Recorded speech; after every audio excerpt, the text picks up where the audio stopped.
Good morning, good morning. Happy Monday, everyone. I hope your day is off to a beautiful start. As you can see, we're having another sunny, it's a California day. Actually, I live in a part of San Francisco called the Outer Sunset, and oftentimes it's foggy like this, and it took some adjusting to, having grown up in the Midwest where sunshine is pretty prominent most days.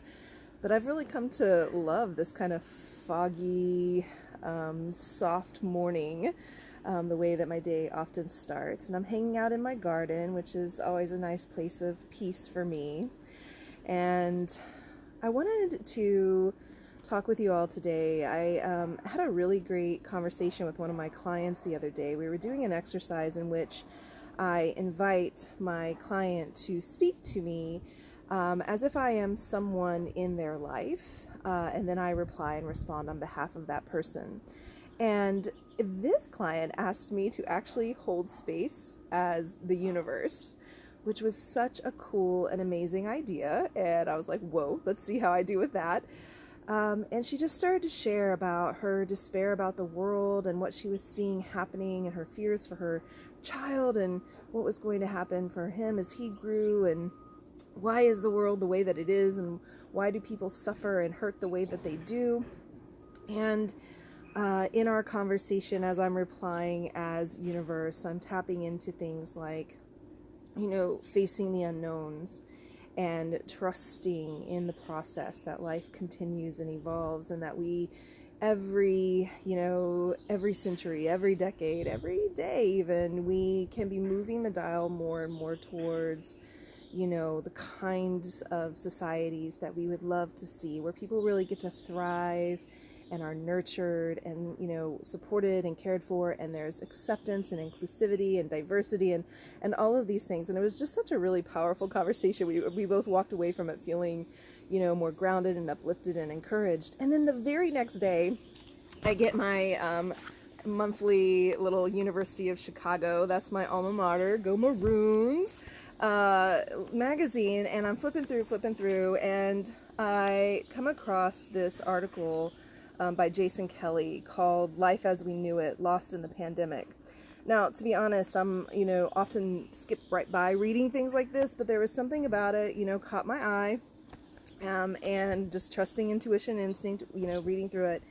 And what I'm noticing as I'm reading through this is actually offering some perspective about how do we sit in a world where we are challenged, where others are challenged, where there's really just not great shit happening and going on. And I'm going to just read to you the final, kind of 5-6 paragraphs, because I think it just offers this really, really powerful perspective on hope and managing despair. So let's check it out.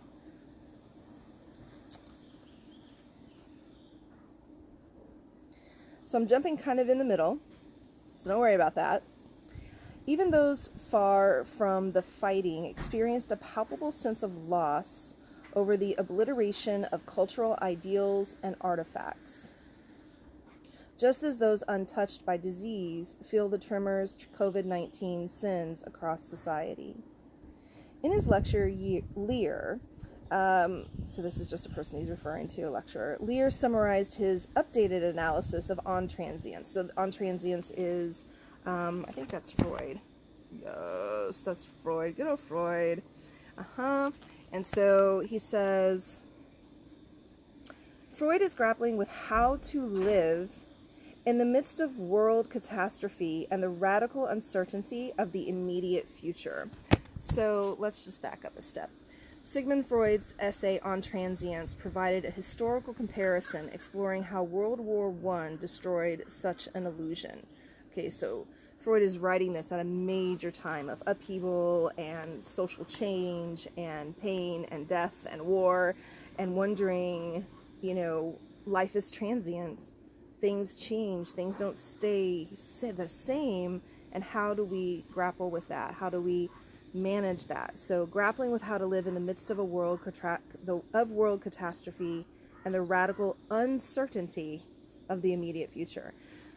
So let's pause that for a second and think about how that applies to healing from trauma. There is catastrophe, there is trauma, whether it's immediate, like we've just experienced sexual assault, or it's childhood trauma that's sitting there remaining. And there's a huge underlying uncertainty about our future. Will we heal? Will we get our lives back? Will we be okay? Etc. To grapple successfully with radical uncertainty requires what Lear calls radical hope. This reminded him of another historical figure he studied. Plenty Coups, the principal Crow chief who helped his people reckon with a new way of life after they were confined to a reservation. So the Crow tribe and Native American community. In Radical Hope, Ethics in the Face of Cultural Devastation, Lear quotes Plenty Coups in what becomes a reframe in the book. A refrain, so it comes back again and again and again. After this, nothing happened. Life continued for individuals, but the sinew that connected the Crow as nomadic hunters and warriors had been severed. So there's this juxtaposition between life goes on, but shit's changed. So yes, life is moving forward, life continues. You know, I'm thinking in this very moment, 9/11, how that caused everything to stop, and then life continued. But there was also change, and there was something different. Here, as we're navigating this pandemic, life is going on, but also things are changing. In Lear's telling, however, Plenty Coups personifies the Crow civilization's visionary resilience. Now, I know some of y'all are sick of this word resilience. I'm tired of being resilient, but it's still a really important concept for us to wrap our head around as we're navigating healing from trauma. He tethers his people to important talismans, such as the chickadee, a traditional symbol of courage, even as they undergo a fundamental redefinition of their cultural identity. They cannot go back. But radical hope, as Lear defines the notion, lies in their willingness to accept what can never be restored, while remaining receptive to unforeseeable forms of flourishing. Y'all, I'm gonna read that again.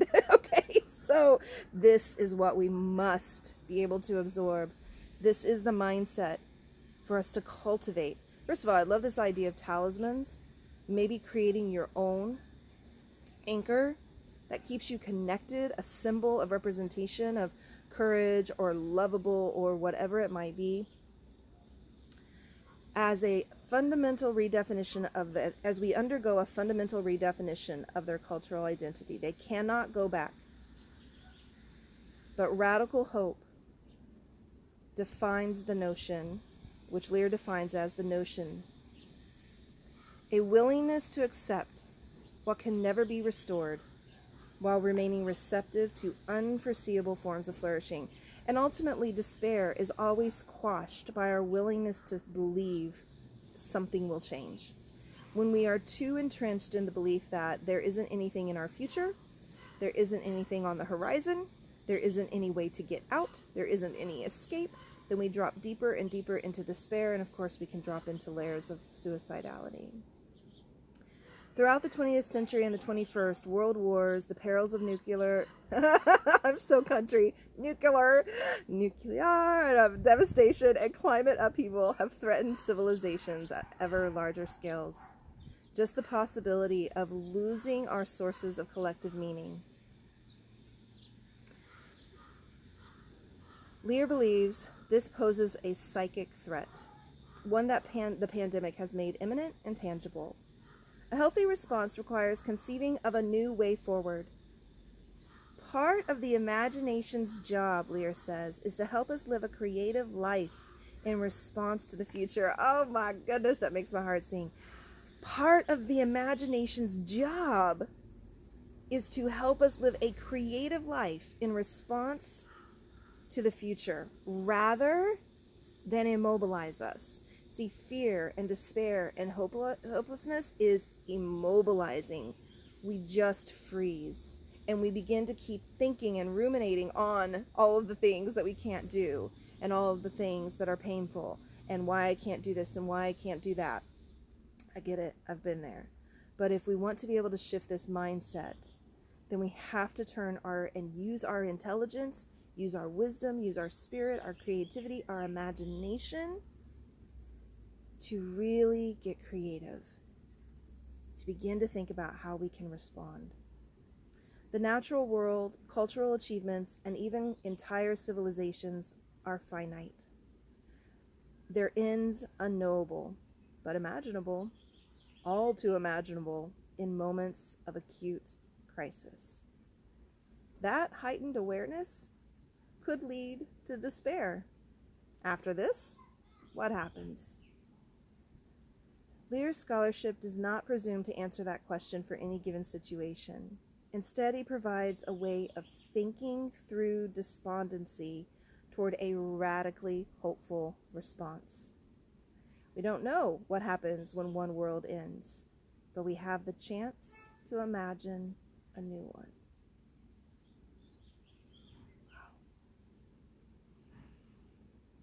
For those of us who've experienced sexual abuse, sexual assault, sexual trauma, a world ends. And oftentimes we spend all of this healing energy trying to get back to something. And in my work, we do a lot of reclaiming, a lot of restoration.